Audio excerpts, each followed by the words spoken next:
Kelly and I have been keeping bees for 15 years. It's unbelievable. And when I say keeping, what I mean is she's been doing the work and I've been getting the glory, right? That's kind of how it works for us. But when she needs a backup, when she needs a strong back, I'm there. She's learned a lot. She's going to talk about some of the tools you might need, some of the things to watch out for, maybe some of the tricks associated with keeping them alive over the winter, places to go to get the things you might need, and towards the end we'll talk about a couple of tool hacks, innovations, because I like tools and I like to make things better. Because keeping bees, at least for this girl, is great and hard. Where are you going to put these bees if you decide to take on the hobby of beekeeping? You can put them in a small space. They don't require a lot of land. Be polite to your neighbors though. Be sure to contact them, knock on their door, talk to them. Thinking about keeping bees, are you okay with that? Do you have children? They might have a child that's allergic, and in which case, the last thing you want to do is bring bees into the neighborhood. Right. We used to live in town, and we had bees there. It was not huge. It was 30, what did you say, 30 by 30? 10 by 10 would be enough? Yeah, 10 by 10's enough. If you're looking to obtain bees, you probably first should find a community of beekeepers. Every town has one. A group of like-minded people who have all the knowledge, and you must become a part of that group. They're so helpful.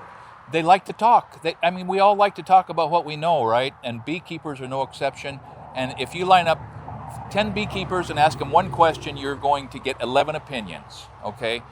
That doesn't mean they're all wrong. What it means is bugs are resilient and they can find their way to survive anybody's beekeeping. The beekeeping community is a close-knit group, and they are anxious to help you. And they're especially anxious to get new beekeepers a box of bees in April or May. They're really anxious to do that. Farm supplies are often connected with the bee producers in your area. We can go into Coastal Farm, Douglas County Co-op, and at the right time of the year, which is April, they will get bees and have little courses. Now, Man Lake is what, out of the Midwest? Mm-hmm. Man Lake has a catalog, and you can order bees from them or any of the other bee-producing catalogs. Here's what you need to get started. You need a hive, something to put bees in where they live. This is empty. I have it here because I'm trying to have a swarm move into it. Each hive contains frames. These are older frames where bees have already drawn out the wax. See, when frames come, here's a waxed frame. That's new. That's brand new. Bees are not impressed with that. What bees are impressed with is a frame that somebody has already worked on and filled up with cells. So they don't have to do the work of making the wax and putting it in place. You will need a box. Some people do the deep box, some people do a shorter box. That's just a personal preference. You'll need frames enough to fill it up. They come in 8, 9, or 10. Mine are all 10. Besides the box and the frames, this is an inner lid. It goes right here. This is the lid, and it goes right here. In addition to that is this bottom, so that bees can go in and out right here. Let's show them that. Let me pick this up. This is the bottom of it. It's got a bunch of wax crumbs in it. You'll need a bottom, a box, frames, inner lid, an inner lid, and a lid. There's lots of different configurations of these. In different parts of the country, they make them in different styles and shapes. Try to be consistent. If you're going to go with 10 frame, get everything 10 frame so that everything matches. Things are always being moved around and flipped upside down and moved in here, and they have to be able to be interchangeable. So those are the parts of the hive, but don't overlook the fact that you have to set it on something. I mean, for years, we just set it on cinder blocks, right? Right. We would stack cinder blocks up. It needs to be steady enough that you're not going to come out and it's fallen over or the wind's blown it over. Ideally, now these are level. Kelly likes level. Some people like to tip them so the water runs off. But however you're going to do it, put it on some sort of a base that's not going to let you and the bees down. You'll need some tools to get started. You could get this box, these tools, gloves, probably under $200, and you'll need a bee suit, probably another 150 or 200. I would say about $400-ish you could probably be ready to go. And the sky's the limit. It's just like everything else. I mean, you can go as far as you want. Some people say you should start with 2 hives. Well, now you've doubled your cost. So, I mean, have realistic expectations and watch for bargains, right? Mm-hmm. You're going to need a soft, bristled bee brush. You can sweep them and it won't hurt them. A hive tool. There are a lot of configurations of this tool. It's a pry bar and a scraper. It's a Yeah. glorified pry bar and scraper. It's wonderful. Some kind of smoker. Now let me throw this in. Bee suits are fantastic, but since time immemorial, people have just kept bees with a veil, some sort of A hood. I mean, protect your head. The old saying of getting a bee in your bonnet is real. And so a veil can get you in the door for not much money and a pair of gloves, right? Right, right. Most of the beekeepers that I know that have been at this a while, they kind of stop wearing the whole thing. They just go with a hood, gloves, because they're so used to getting stung, they just really don't care. Talk about that. You have to be prepared that you are going to get stung. That's going to happen. So you have to mentally prepare for that. And it happens regardless of how much effort you put into preventing it. So here's the truth of it. Kelly loves these bugs. She has them numbered, she has them tattooed, she has them... No. It used to break her heart when one would die over the winter, and then she made the mental shift to, well, they're just bugs. But they are the coolest bugs. There are big pieces of bee culture that defy explanation through the evolutionary process. Think about that. But the other thing to think about is that people get into bees because of the bees. They are so cool. They are so interesting. And they get out of bees because of the honey. You got to think about it. The honey is put into these little 6-sided cells. The bees put in the nectar, they dry it, they dehydrate the nectar so where the concentration of the sugar in the honey gets high enough, and then they cap it with wax. And then to get the honey that we just pour onto our toast and onto our pancakes, you got to cut the wax off, you got to drain or spin the honey out, and it's a mess. If you have a community, they're going to have or know where this equipment is. Our community has the equipment and we all share it. Spinners. Centrifuge. Hot knives. All the stuff. And if you don't have a community, then obtaining that equipment is a pretty big deal. But maybe you want to do that. And hopefully in your community, there's somebody who kind of specializes in this and charges, what, $5, $6, $7, $8, $10 $5-6 per frame. They charge per frame to take the honey out and send it home with you. If you've got that, you're golden. You're going to have the bees and you're going to have the honey. And yes, you're spending money on it, but then you don't have to own all that equipment. I can't tell you everything you need to know about beekeeping in this one video, but I can tell you that you can work on your bees as much or as little as you'd like. But like livestock, the more you can help them, the better. They are livestock. You might decide that every couple of weeks you're going to come out and check on them and look at them. Now in the spring, in April and May around here, it's way more often than that, maybe once a week. But during the other months of the year, you might prepare them for winter in the fall. And during the winter, you probably aren't going to check on them. It's too cold. You don't want to open it up. And there are maladies. You can treat them for mites. You can watch for supersedence cells, because when the bees are getting ready to swarm, whether you want them to or not, they start to make new queens. And if you get in there and see these cells that are going to turn into queens and you don't want them to swarm, you simply kill those cells.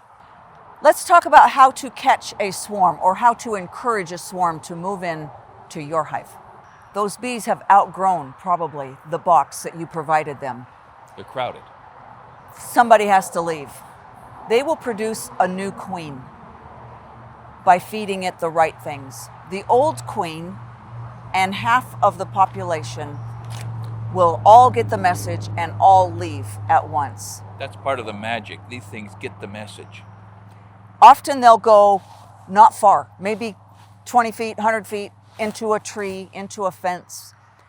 The queen lands, And wherever the queen lands, everybody else lands. And they will huddle there. And it might be the size of a basketball. It might drape down and be really long. It might go this way and be all on a branch. That is a swarm. They are not defending anything at that moment. If we can interrupt that, they're hanging there while their scouts are out looking for a new place. They've sent scouts out and they are on the mission to find the right place. But if we can interrupt it and gather that swarm up and put it in a box, they are almost always thrilled. But to gather them up, often you cut the branch off. Take the branch and everything. Mm-hmm. If it's a little branch, you can clip the branch. Carefully.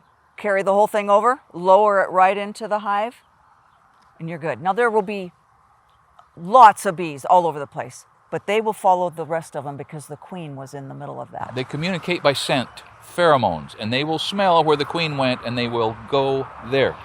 Now, the other way is you can put a box or a hive underneath the limb, right? And then if it's up high, you can hit the branch, they'll all fall right into it. The bees will fall straight down into a box. It's the darndest thing. If the branch is really big, you don't have the option of cutting it. You can hit it, or you can sweep them off. Maybe a cardboard box right up under it, and you drop them into that, and then you shake them into your hive. There's lots of methods. So as we wrap this up, let me tell you about a few of the mistakes that we've made along the way. You're going to make mistakes, and that is okay. My biggest mistake is not thinking clearly as I start in. Planning. Make a plan. Make a plan. First, I'm going to do this. Then I'm going to do this and this, depending on how it goes. Because when the bees start getting agitated and you can smell that banana-smelling pheromone, it's easy to get agitated yourself, right? And then your ability to think is gone. You cannot. Yeah, it becomes a combat zone. Make a plan.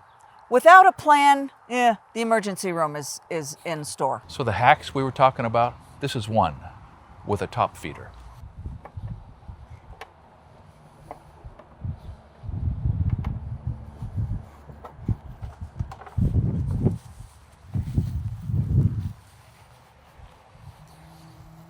They're a little feisty today, but you can get a top feeder off of there and then early in the morning, set it back on that cardboard tray and just slide the cardboard tray out and it'll drop right into the hole. You can put nectar in there and it just drips and the bees can just kind of nurse it right off the bottom of the perforated lid. The top feeder is old school technology. That little copper tray is an innovation. Now here's another thing. Makita answers every construction need and some beekeeper needs. You can turn this thing down to where it blows so gently that you can use it to blow the bees off of a frame of honey when you're pulling the frames instead of sweeping them with that little brush that Kelly was showing. Just a little low volume, handy blower, pretty nice. Besides that, it'll clean up your wood shop. So I saw this on YouTube years ago. Kelly was just starting into bees. I was just starting into YouTube. And a fellow made this out of a water bucket and the click-in handles from a concrete finishing crew. And he had this thing strung up there, I don't know, maybe 30 feet in the air, up under a swarm, and just went, pow! And the swarm dropped in, and he walked over to his box, and he just dumped it in. We've used this with reasonable success, maybe 2 or 3 times. I think the reason I've done this for 15 years is the curiosity of those little bugs. The honey is a benefit. But if all you want is honey, this might not be for you. It's always a pleasure when you're all done and you've come back and you're still alive and you've not been stung, and you learn that they are in there. There's lots of larvae. There's lots of babies. There's lots of honey. There's productivity. There's things happening in there. Nature's working. It's always a great, great satisfaction. I took a class from a gal who said it so beautifully. Little puppies and kittens, well, kittens anyway, might survive. They might survive in nature, but they're going to do a whole lot better with some help. It's the same thing with the bees. They definitely will survive in some form. But we give them all the boost they can, and they're not only going to survive, but be huge producers. So I think there's another thing there about the passion that has to be part of beekeeping, and that is your little animals, your livestock, are fundamental to the whole food chain, right? The pollination thing, and that has, people talk about that now, and the threat to the pollinators and the maladies. Yes. But you're part of something, you're part of nature at a fundamental level. You're engaged with and you're nurturing nature. How do you beat that? Thanks for watching Essential Craftsman, and keep up the good work.